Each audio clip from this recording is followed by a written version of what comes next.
Welcome back to part 7 of the Kohler float switch repair. I have to step back from a few of my earlier conclusions, those on part 6. Specifically that this main relay unit must be the problem. But first, let me walk you through how I came to change that conclusion. After making a detailed drawing of the wiring arrangement on the main relay, I took the relay out of the unit to do some investigation.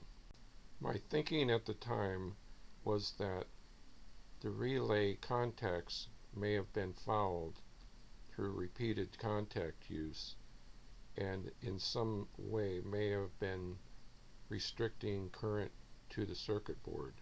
I found that I could easily take apart the main relay, and so decided to see what cleaning I might be able to do there.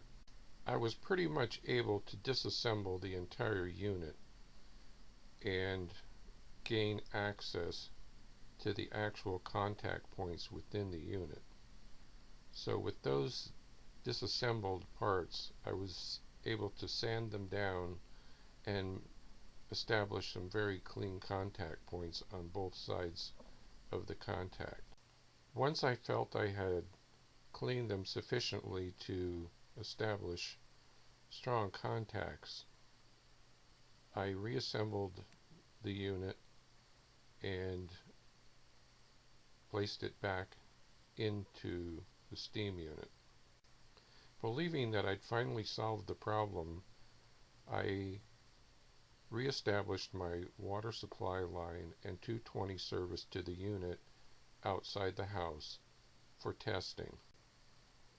To my surprise, the unit still had the same basic problem. The unit would start up, work for a minute or two, reach a point where steam was about to come out of the unit, and then it would shut off. That leaves only the main circuit board as the source of the problem. Everything else has been looked at, cleaned, re-established, and determined to be working.